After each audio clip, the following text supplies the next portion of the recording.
Hey guys, it's Connecting Japan, and I'm Julie. And I'm James. And over here all the way from sunny Kenmore, Queensland, is Taiyo Konda. Yay! Senior pastor. Konbanwa, minasan, konbanwa. Oh, see, you do speak Japanese. Yes. So he's the senior pastor of Fuel Church in Queensland there. So how long now have you been senior pastor there for? Because you said it's not been that long. Yeah, about 5.5 months now. Oh, so still squeaky. Still in. I'm still alive. I'm still alive, guys. Well, hey, that's the main thing. You're still alive. Oh, well, why don't we start with just get a bit of background of you? Just tell us a little bit about yourself. Yeah, so I was born and raised in Sydney, and I grew up in a place called King's Cross in Sydney. I think a few people are familiar with that. It's At the time, it had the highest drug rate and crime rate in Australia. So it was pretty rough going because we lived in government housing complex that was very close to the hustle and bustle. So, I mean, you know, in order to get to school, you'd walk past some people passed out on the curb kind of environment. So, it was pretty rough at times. But definitely don't regret it. But I definitely, if I had the choice, I probably wouldn't raise my kids there. Well, you're not, so that's a good thing. And I didn't go to church at all as a teenager or a young person. The first time I ever went to church was when I was 21. And that was actually in Japan when I went to visit there for a little bit. So when I was 21, I was going through a bit of a identity crisis in my life. My father, he passed away from substance abuse when I was just before I went to Japan. And so I just felt like I needed to get away from life, get away from my circles and figure out what I was going to do, whether I was going to live or not. It got to that stage where I was very depressed in life. And I decided to go to Japan just to visit the motherland because I'd never been there before. And it was at Japan that I met a group of YWAMers, Youth with a Mission, for those who aren't familiar. And they invited me to church. And my boss at the time, he used to have his Bible out open on his office table every day. So I used to go. So whenever I got in trouble, I'd go to his office and I'd see the Bible there. And he invited me to church one time. And he was also a preacher. So the YWAMers and my boss invited me to church on the same Sunday. So I decided to go to support my boss and to say yes to the YWAMers because I didn't want to upset them and say no. I went to church in Japan in a place called Kochi, which is on an island called Shikoku. It's southeast island. And on that Sunday, when I was 21, first day I ever went to church, there and then I made a decision to follow Jesus Christ. That was close to 20 years ago, and I've never looked back since. Awesome. That's awesome. That's fantastic. So do you have a lot of family in Japan, or? Yeah, everybody except for my immediate family are there. Oh, wow. Oh, there you go. Which island are they on? Honshu. So close. How far are they from Tokyo? Some of them are in Fukui. I don't know if you've heard of Fukui. Some of them are in Akita, which is very north west of Honshu, and Fukui is on the western border, the border of the Sea of Japan. I'd say it's about 5 hours by Shinkansen from Tokyo, so it's a fair way out. Yeah. But yeah, and it's some cousins here and there sprinkled around Tokyo, Osaka. But yeah, so no, it's good to have visited some of them. Yeah. Awesome. So will you make another when we're able to travel overseas? Will you make another trip back to Japan? You think that's on the cards? Yeah, I was invited to speak at Enjoy Church, Osaka, which is a local Melbourne church, and that was in 2019, I believe, or 2019. At the end of 2019, I think it was in November, And so I was going to go back in 2020 to preach there as well, and also to preach at Hillsong, Tokyo. Oh, yes. And there's another church there as well. I'm very good friends with a few pastors over there, including Rod Plummer from Lifehouse Church, and we always catch up and always spend some time together. But yeah, I was supposed to be there at the end of last year to preach, minister, and I was supposed to be there this year as well. But due to COVID, Not and much we were is supposed to happening. go on we're supposed to be there for 14 days as a family this year in April, and that didn't happen either.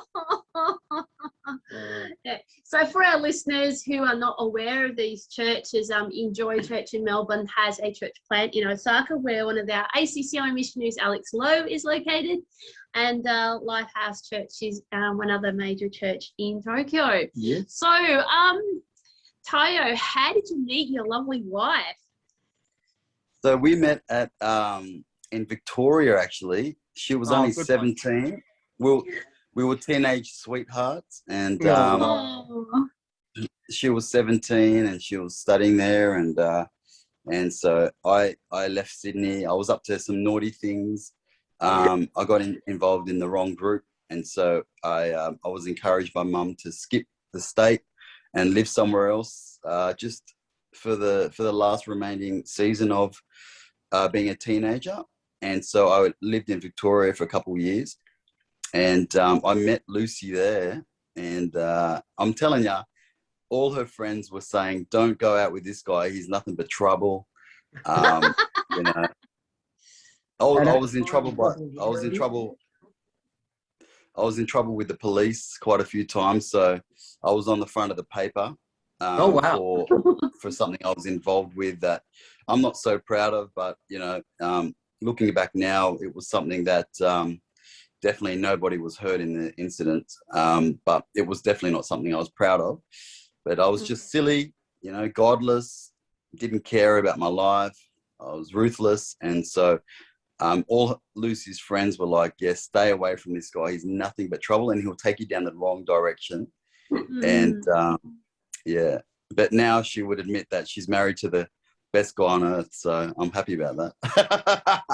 Yeah, we think we're pretty cool too. When was the decision to be a pastor? When did you? Was there a lightning bolt moment, or was it just something you knew in the back of your mind? Yeah, it was the day after I gave my life to Christ. Really? Yeah. It was something that God imprinted in my heart to start the journey of it. And I didn't know what that would look like. I didn't even, back then I thought a pastor was like fettuccine, ravioli, linguine.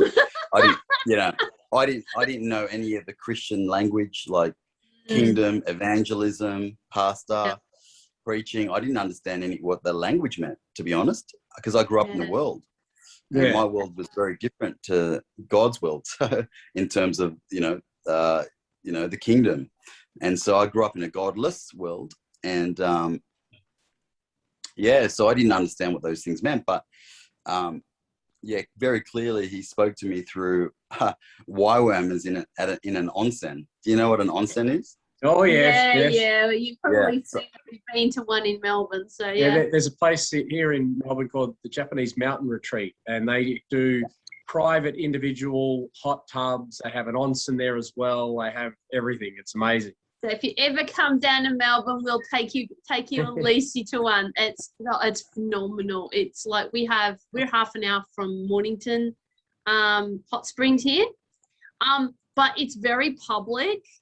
And and because it's still very cold, jumping from one of these hot springs to another would be brutal. So this one's like just outside of Montrose, so that's what, up the mountains, 3/4 of an hour in the Dandenongs, yeah, probably about an hour, 3/4 of an hour from us. And it's just a beautiful. It's like so well done. Wow, I've got to check it out. Yeah, it's really cool. Well, the hot tub's not good. I was at the onsen, and one of the YWAMers had a prophetic word for me, and he said, "You're going to be an evangelist. You're going to travel around the world preaching the gospel." This was like before I was saved as well. Wow. And you're sitting there going, And he said that you're going to be a pastor for the rest of your life as well. So, I mean, I didn't even know what that meant, you know. And then, I mean, I became a pastor quite soon after I gave my life to Christ. Sean Stanton gave me a crack at being a youth pastor. Nice. Which was, you know, a massive risk on his behalf because I was quite fresh in the faith. And But I he said to obviously Sean, saw something in you. yeah, if people don't know Sean Stanton, he's one of the biggest legends in our nation, in our movement, ACC. Yeah. Wayne Alcorn, Pastor Wayne, once said to me, "It's not me that runs the movement, Taiyo. It's Sean." Yeah. So, And he has the funniest jokes on Instagram. He makes me laugh all the time. yeah, he's a legend. And He so I is. said to Sean, "Are you sure? Because I could ruin everything at church for you if you let me become a youth pastor." And he goes, "Yeah, I'm sure, but just don't stuff it up." So I've never forgotten those words. Don't stuff it up. Don't stuff it up. Yeah, That's that's a simple way of putting it. Yeah. That's why we get along, Taiyo, because like I might look like I colour in the lines as a missionary, but I'm really one that tries to get myself in trouble on a regular basis. Yeah, she's a bit of a troublemaker. I don't believe anybody should be in a box, No. particularly pastors. I've always, Unless you want to get mailed to Japan in a box. especially pastors, because I've worked under so many different pastors. Some of them are quite well known in both CRC and ACC, and they go, oh, you know, they tell me their troubles and stuff like that, and they go, oh, you know, this is just what we are, and this is what we have to put up with. And I'm like, no, you guys have got family, you're flesh and blood, you're not a building, you're none of these things. And I'll always be the first one to go on the bat for them. So if anyone tries to upset my pastors, they have to come through me first. Yeah, people do forget that pastors are simply humans. And I think too many times people put pastors up on pedestals. And I mean, it's certainly you should respect your pastor and that, but got to just accept them that they're a human. They have good days and bad days, ups and downs, and which I'm sure you've been through over the years. Yeah, 100%. But I find that it's an absolute joy as well. You know, being involved in ministry for about 20 years, I just can't think of anything better. You know, not just being a pastor, but just serving community, you know, preaching the gospel, reaching people with love, the love of Jesus. I just honestly can't think of anything better. And I think, you know, being a senior pastor, it's an incredible honor. It's something that I definitely don't take lightly. But I think it's also, for me personally, it's one of the most enjoyable things that I could ever imagine. Awesome. So how's it that you got to be called to Fuel Church? Yeah, so I never wanted to leave Canberra. And, you know, with my that's not a thing many relationship, people say. I know. It wasn't so much Canberra, it was the people there. Yeah. You know, a place is only as good as the people. And you know, with my relationship with Sean and Linda, who I keep in touch with regularly, yeah, I just saw myself aligned to them forever. And but you know, one day I got a phone call at 5:30 a.m. in the morning from Pastor Steve Penny, and he said, "Taiyo, pack your bags, you're going to Queensland." And and I just thought, I don't know about that, mate. Like, I'm pretty happy and I'm comfortable here at Life Unlimited Church, and I'm loving my role. I'm loving life, and you know, I've got the best senior pastors, and everything's thriving and growing here. Everything's going well. Relationships are really, I was just on a high, and you know, I was loving life, loving ministry, and so I was really questioning that word from Steve Penny. But when Steve Penny gives a prophetic word, you know, I've been told by many people, you kind of, you know, you take heed to it and you listen to it. And then Pastor Tim Hall gives me a call. Oh, wow. He calls me at some ridiculous, he calls me at some disrespectful time of the night.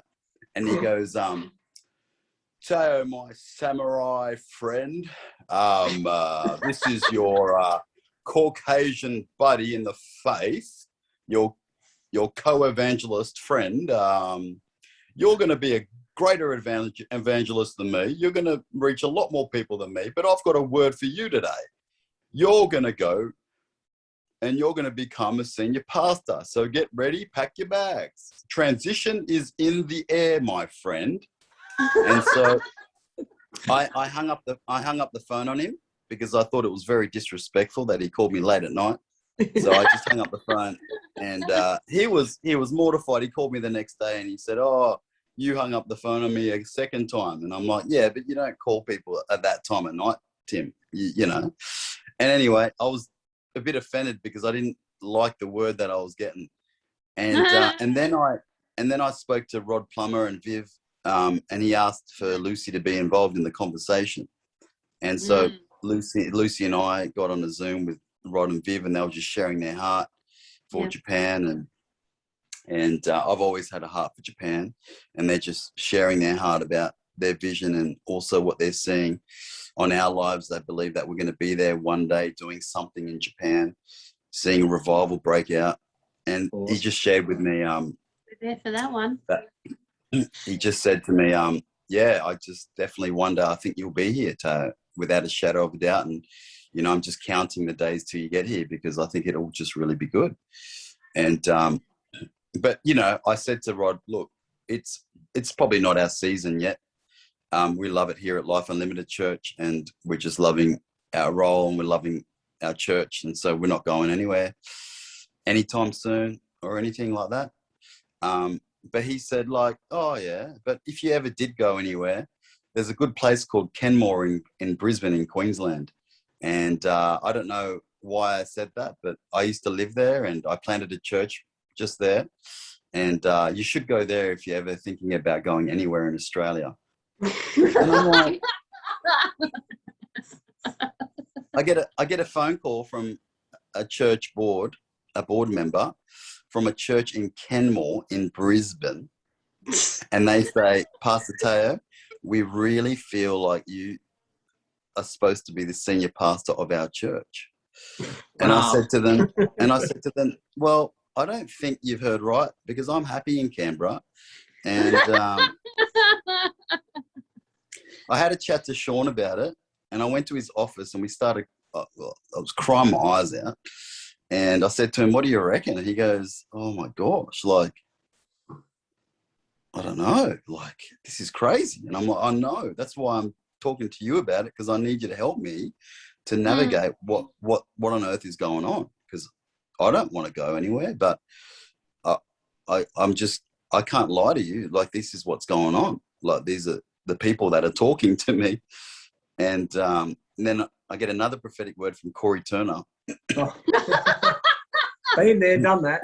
Yes, and he says, Taiyo, you're not going to be a son and daughter anymore. You're going to be a father and a mother, you and Lucy, and you're going to go up north. So you're going to get ready to pack your bags and travel up north to a warmer place. And it's crazy. So we kind of caved in after a while. We said, God, look, well, we'll do whatever you want. And like, how many prophetic words do you need? he honestly brought us to the best. Honestly, he brought us to the best place that Lucy and I could have ever dreamed of or imagined. Honestly, we've been here for about 5.5, 6 months, and every day I'm so grateful for where we live, because it's just remarkable. The people, I mean, we've fallen in love with our team and with our church. It's like we're all best friends. Everything has just worked out, and it's even through lockdowns and stuff, it's okay. I mean, these things happen because, like, through the troubles and through the chaos and the crisis, we understand that everyone around the world's going through the same thing, right? So, I mean, we just want to make sure that we're an encouragement to people, and we're speaking positively over our lives and others, and we just want to make sure that we I suppose we're helping other people to see the light at the end of the tunnel. And yeah, so far our church has grown like ballistic. It's gone ballistic, and That's great. God's opened up huge doors. I mean, it's amazing. And now, like, even for a smaller church, we've got 6 people on team that have served as senior pastors, with, between all of us, probably around 300 years experience in ministry. Wow. That's awesome. You know, it's just honestly crazy.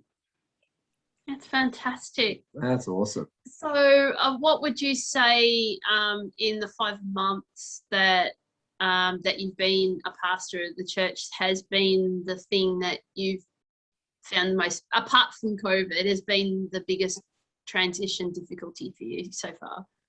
I found it really hard to be away from Sean and Linda, to be honest. Yeah, because I was around them.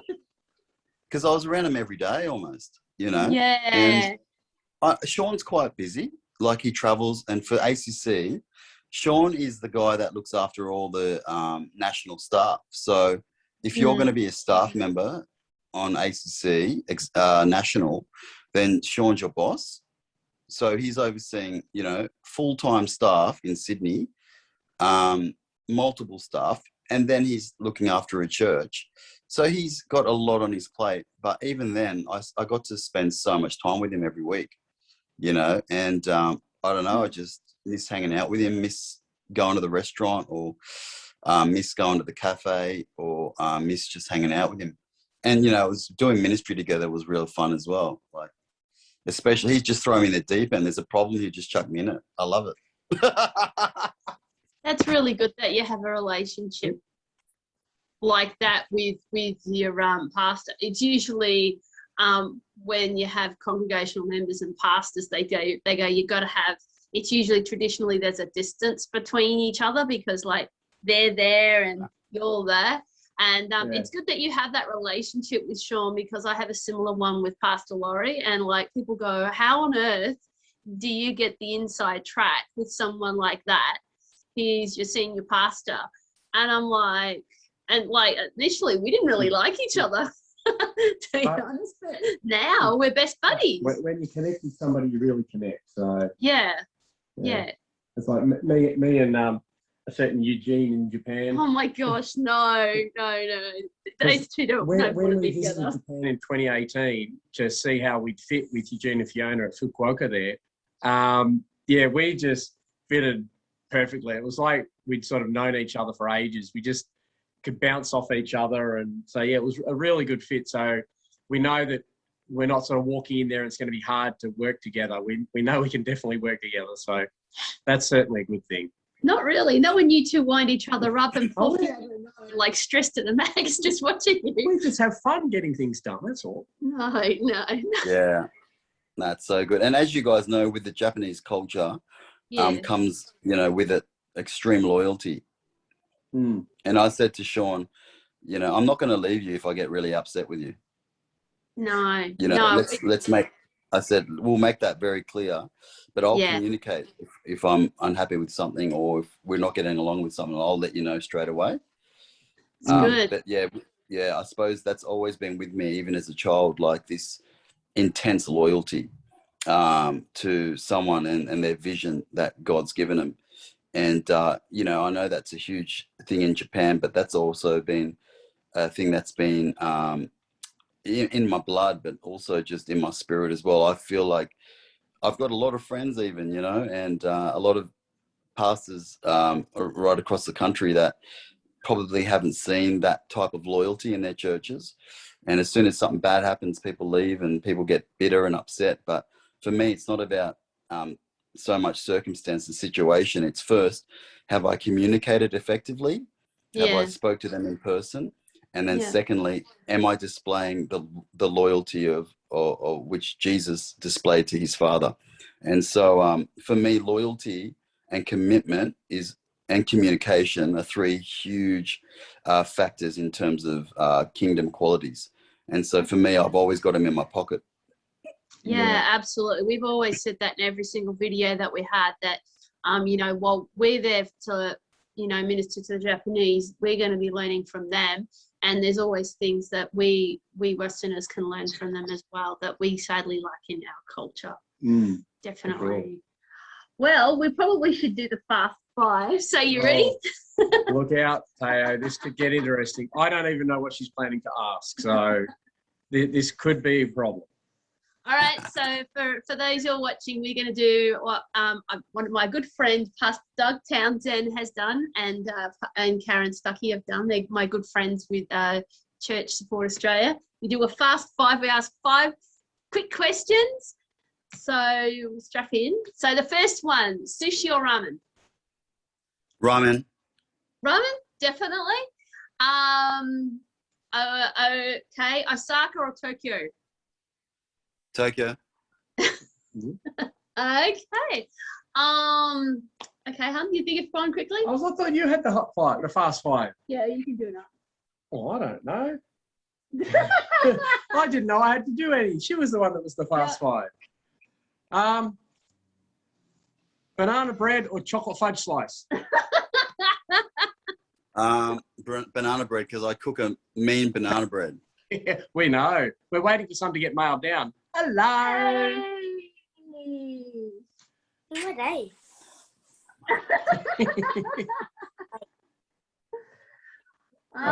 Come on, Smarty. Okay, rugby or AFL? Rugby, 100%. AFL is not a sport. Oh. It's American football. League. Oh, that's going to get you a few black marks from people. I don't care. I'm from King's Cross. I can hold my own. Yeah, that's true. Oh, rice or noodles? Rice. Oh, that was hard. That was hard. Rice. I like rice more than noodles. Yeah. So do we. So do we. I don't mind noodles, but yeah, definitely rice tops noodles for me always. Do you know where my iPad is? I don't. We don't have it. Sorry. So which one was that one? Which of your sons was that one? Samuel. That was Samuel. So how many kids do you have? Just 2, yeah. Just the 2? No, we got 12. Oh my gosh. I don't think Lucy would be as happy as she is if she had 12. No. Yeah.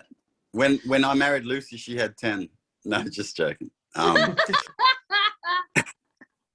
I took a step of faith. No. We've got 2. Oh, that's awesome. Oh, well, then I think that's pretty much it for now. I mean, thank you very much. Unless you want to ask us any questions, because we put you on the pump. I think you only asked me 4 questions.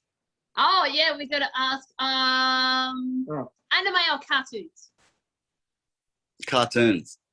Oh, Oh, there's the okay. cartoon. Yeah, Fair I'm enough. like a banana. I'm yellow on the outside but white on the inside. That's an interesting way of putting it. Oh, dear me. Yeah, well, if you don't have any questions for us. Yeah, is there any? Yeah, I've got one. Yeah. Shoot.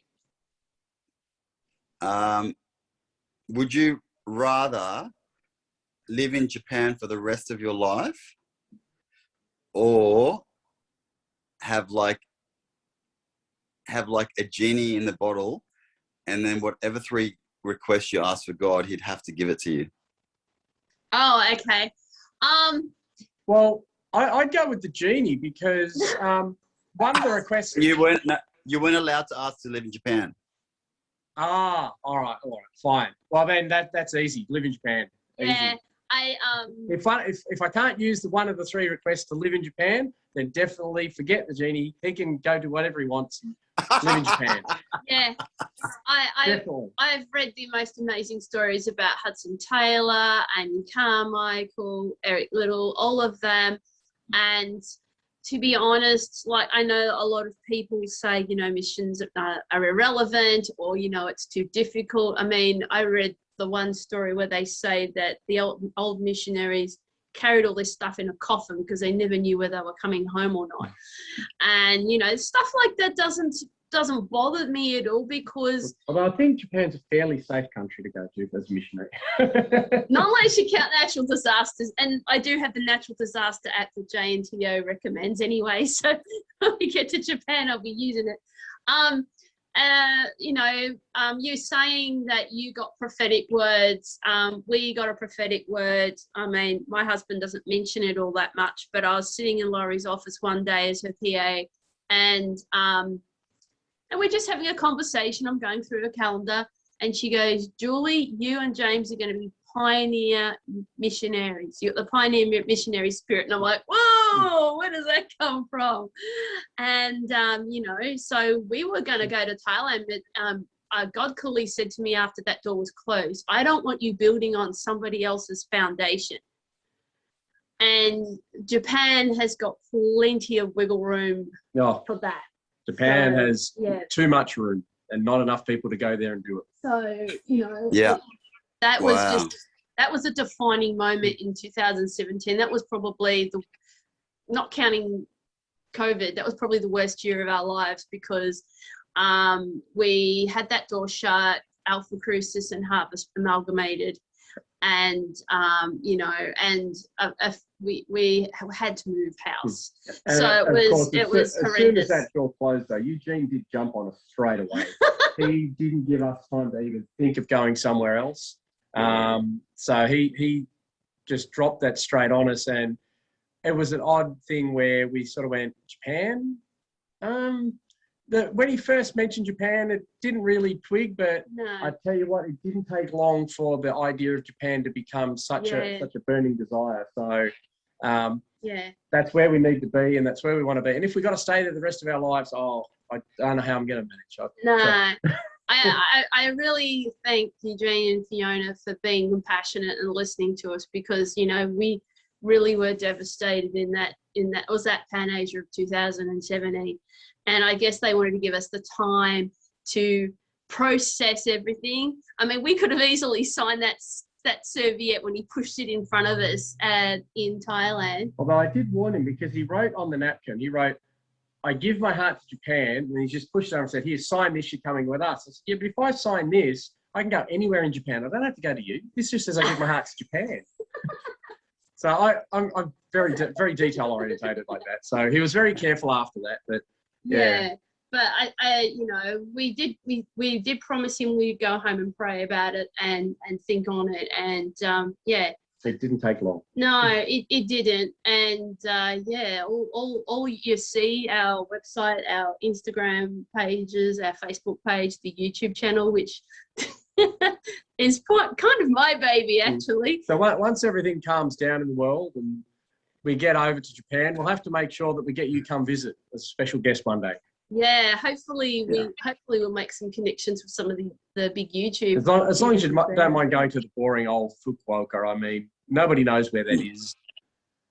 That place is amazing. Yeah, I'd go there in a heartbeat. Like, why wouldn't you want to be in Fukuoka? I mean, it's amazing. Yeah. And considering the size of the city, though, most people that don't know Japan have no idea about it. And it's like one of their largest cities in the whole country. Yeah, most people don't know anything about it or where it is or anything. So it's good. It's the homeland of tonkotsu ramen. Oh, yeah. Yeah, that's right. She fell in love with that. I love it. Although, actually... We went to a place called Ramen Stadium. Oh. And it was just ramen shop after ramen shop after ramen shop. Oh. So you just had your pick of which one you wanted to go to. How about when I come to visit you guys, we go together? Oh yeah, absolutely. Absolutely. I mean, the kids would love it too. The Hakata Canal City, well, it's actually called Little Venice, and there's full-on canals through there. And there's the shopping district has this great big, like the canal runs all the way through, and they've got this big wall. And we were toured through there, and it was. They had this thing where you go, I'll log into your mobile phone to this link, and you get to battle Godzilla. And we got to battle Godzilla. Godzilla versus. They had the building on the other side of the canal has Godzilla projected onto it, and you see everyone there with their phones, and it's basically you're battling Godzilla. And the night we were there, Godzilla won. So There wasn't enough people. But so everybody just joins in, and it's just this whole big adventure. And it was like an amazing experience. I've never seen anything like that anywhere. So it was crazy. It's a city for families because the average population is between the ages of 15 and 30. So, and it's also the city for startup businesses as well. So I know some of the ACCI missionaries were talking to Eugene about starting up Christian businesses in the city. But what they didn't say is there's a YouTuber called Fukuoka now. They actually do a news page as well. Mm-hmm. And apparently the guy that runs it, there's a big office building. It was an old school, but they converted into a suites of offices, and they've got training in there to train people how to start up successful businesses in Fukuoka. Awesome. So so it is amazing. It is an amazing city, and everything is so close by. I think it's like I know they say Japan transport is so efficient, but Fukuoka is even more efficient. They're like 4 minutes quicker than anywhere else in Japan. You can get it took us 19 minutes to get to the airport from Hakuja Station, and it's just that quick. They've got it set up well. Yeah. We will do that fast boat trip to I've noticed Korea that time is getting along, so we should let poor Taiyo get back to his kids who are looking for their iPads and stuff like that. And so thank you very much for coming on and thank you. Giving us a bit of a talk about yourself and a bit about Japan and where you've been and where you've come from and where you want to go, because we know you want to go back to Japan, obviously. Good. Take a number. So thank you very much. Thanks so much, James and Julie, for having me. I really appreciate it. No worries. And we'll continue to pray for you guys up there in Queensland that you fully get released from your lockdowns and everything like that. I know Regional Victoria's just been released from theirs. Tonight they get released. So hopefully we're taking a step forward here in Victoria. Hopefully it'll be Thursday for us. So fingers crossed. Fingers crossed. Yeah. Well, bless you guys. Thanks so much. Thanks a lot. No worries. See you later. Bye.